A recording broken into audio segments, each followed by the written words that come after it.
Shalom Bapak Ibu, Sobat ST dimanapun berada. Kita bersyukur pada pagi hari ini kita boleh bangun dengan tubuh yang sehat, tubuh yang diberkati oleh Tuhan. Dan sebelum kita memulai segala aktivitas kita akan sama-sama belajar merenungkan kebenaran firman Tuhan. Mari kita bersatu di dalam doa. Bapa, kami mengucap syukur atas segala penyertaan-Mu, atas segala kebaikan dalam kehidupan kami. Kami bersyukur pada pagi hari ini Tuhan, kami boleh bangun dengan tubuh yang sehat, tubuh yang diberkati oleh Tuhan. Dan pada saat ini Tuhan, kami akan sama-sama mendengarkan kebenaran firman-Mu Tuhan. Biarlah Engkau berkati kami semua Tuhan, biarlah firman-Mu Tuhan boleh menjadi kekuatan, menjadi rema dalam setiap kehidupan kami. Berkati hamba-Mu Tuhan, biarlah Engkau yang akan berkata-kata Tuhan, sehingga firman-Mu ini Tuhan dapat memberkati kami semua. Dalam nama Yesus kami berdoa dan mengucap syukur. Haleluya. Amin. Bapak Ibu Sobat STI, belakangan ini kita dihebohkan dengan penangkapan atau penyitaan aset seorang crazy rich atau seorang afiliator investasi binary option atau binomo yang katanya lebih mirip judi ketimbang investasi. Dan ini membuat banyak orang tertarik, tergiur, tergoda, bahkan sampai menjadi gelap mata karena menawarkan keuntungan yang mudah atau instan. Dan bisa kita tebak akhir dari hidup afiliator ini yang tadinya hidup mewah, bisa foya-foya, kini terancam dimiskinkan. Bahkan pakaian brandednya pun ikut disita dan dia harus mendapat hukuman selama 20 tahun penjara. Bahkan ada yang membuat lelucon dari perkataannya sendiri ketika dia masuk penjara. Ketika dia masuk penjara ada yang berkata, 20 tahun penjara, wah murah banget. Ya, jadi fenomena ini mengajarkan kita bahwa hidup ini tidak boleh dijalani dengan sembarangan. Untuk itulah kita memerlukan hikmat daripada Tuhan. Orang yang berhikmat akan menjalani hidupnya dengan baik. Bukan saja dia akan menghindari hal-hal yang mencelakakan dirinya, tetapi ketika dia dalam keadaan sulit, ia akan tetap mampu menghadapinya. Nah, pada pagi hari ini, kita akan belajar dari salah satu tokoh Alkitab, yaitu Raja Salomo. Kita akan sama-sama baca dalam 1 Raja-Raja 3, ayat 16 sampai ayatnya yang ke-28. Hikmat Salomo pada waktu memberi keputusan. Pada waktu itu masuklah 2 orang perempuan sundal menghadap raja, lalu mereka berdiri di depannya. Kata perempuan yang satu, "Ya tuanku, aku dan perempuan ini diam dalam satu rumah dan aku melahirkan anak. Pada waktu dia ada di rumah itu. Kemudian pada hari ketiga sesudah aku, perempuan ini pun melahirkan anak. Kami sendirian, tidak ada orang luar bersama-sama kami di dalam rumah, hanya kami berdua saja dalam rumah. Pada waktu malam, anak perempuan ini mati karena dia menidurinya. Pada waktu tengah malam ia bangun, lalu mengambil anakku dari samping, sementara hambamu ini tidur.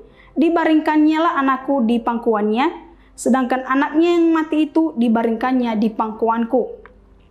Ketika aku bangun pada waktu pagi untuk menyusui anakku, tampaklah anak itu sudah mati. Tetapi ketika aku mengamati dia pada waktu pagi, tampaklah bukan dia anak yang kulahirkan.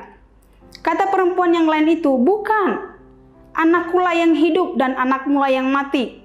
Tetapi perempuan yang pertama berkata pula, bukan, anakmulah yang mati dan anakkulah yang hidup. Begitulah mereka bertengkar di depan raja. Lalu berkatalah raja, yang seorang berkata, anakkulah yang hidup dan anakmulah yang mati.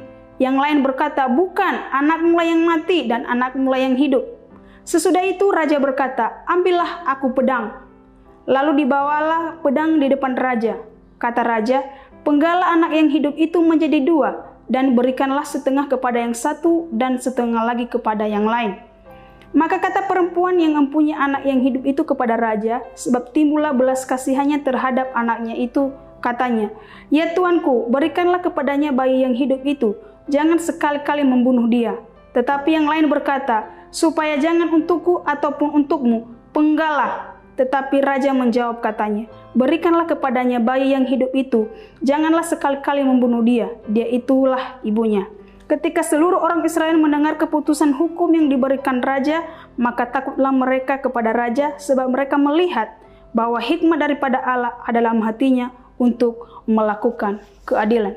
Bapak Ibu Sobat STI, Raja Salomo adalah raja yang sangat berhikmat. Hikmat yang dimilikinya tiada tertandingi oleh orang-orang pada zamannya. Sehingga banyak orang-orang, banyak bangsa datang kepadanya untuk meminta petunjuk daripada hikmatnya itu. Dan salah satu kisah kebijaksanaannya terdapat atau tertulis dalam pasal yang baru saja kita baca. Kisah ini menceritakan dua perempuan sundal yang menghadap raja karena mereka mempunyai suatu permasalahan, yaitu anak yang satu mati dan teman yang satu masih hidup. Nah, ketika mereka datang kepada raja, mereka bertengkar di depan raja karena memperebutkan anak tersebut. Lalu raja berkata, mengancam mereka. Dia berkata, belahlah anak ini menjadi dua supaya mereka mendapat bagiannya masing-masing. Nah, Bapak Ibu Saudara yang terkasih, disinilah letak kecerdikan Raja Salomo. Dia mengetahui bahwa ibu yang satunya lagi pasti tidak akan tega melihat anaknya. Dan dia berkata, ketika dia mengancam seperti itu, dia berkata, berikanlah anak tersebut kepada ibu yang tadi berkata, berikan saja kepada teman saya itu, berikan saja kepadanya. Mungkin kalau kita melihat ini adalah pernyataan yang sangat beresiko, tetapi dari sinilah terkuak siapa ibu dari anak tersebut. Bapak Ibu Saudara yang terkasih di dalam Tuhan, dari sini kita belajar bahwa hikmat adalah mengambil tindakan yang tepat pada orang yang tepat dan dilakukan dengan cara yang tepat. Raja Salomo sangat luar biasa. Dari sini kita belajar bahwa tindakannya tepat sekali. Dan orang yang menerima hikmatnya itu juga sangat luar biasa. Nah, yang kedua, kita di sini belajar bahwa hikmat berasal daripada Tuhan. Di ayatnya ke-28 berkata, ketika seluruh orang Israel mendengar keputusan hukum yang diberikan raja, maka takutlah mereka kepada raja, sebab mereka melihat bahwa hikmat daripada Allah ada di dalam hatinya untuk melakukan keadilan. Bapak Ibu Sobat STI, kita harus selalu menyadari bahwa sehebat apapun, sepintar apapun kita, selalu hikmat itu berasal daripada Tuhan. Di sini kita melihat bahwa hikmat yang dipunyai oleh Raja Salomo adalah hikmat yang berasal daripada Tuhan. Inilah yang menjadi panduan kita dalam menjalani hidup ini. Di zaman milenial ini, hikmat ditawarkan di mana-mana. Contohnya tadi, si afiliator tadi yang menawarkan hidup dengan bergeliman harta. Bahkan dia berkata, Tuhan itu bingung mau memiskinkan saya. Dia sombong, dia membanggakan bahwa apa yang dimilikinya, bahwa kemampuan yang dimilikinya itu berasal dari dirinya sendiri. Dan akhirnya dia harus mengalami kenyataan pahit. Dia harus mendekam di dalam penjara selama 20 tahun. Bapak Ibu Sobat STI, kita harus selalu ingat bahwa kemampuan apapun yang kita punya, hikmat apapun yang kita punya, kita harus selalu ingat bahwa itu berasal daripada Tuhan. Dan kita pergunakan untuk kemuliaan Tuhan, bukan untuk keperluan pribadi kita, keinginan pribadi kita. Nah, yang ketiga, dari hikmat ini kita belajar bahwa hikmat akan berhasil ketika diterapkan.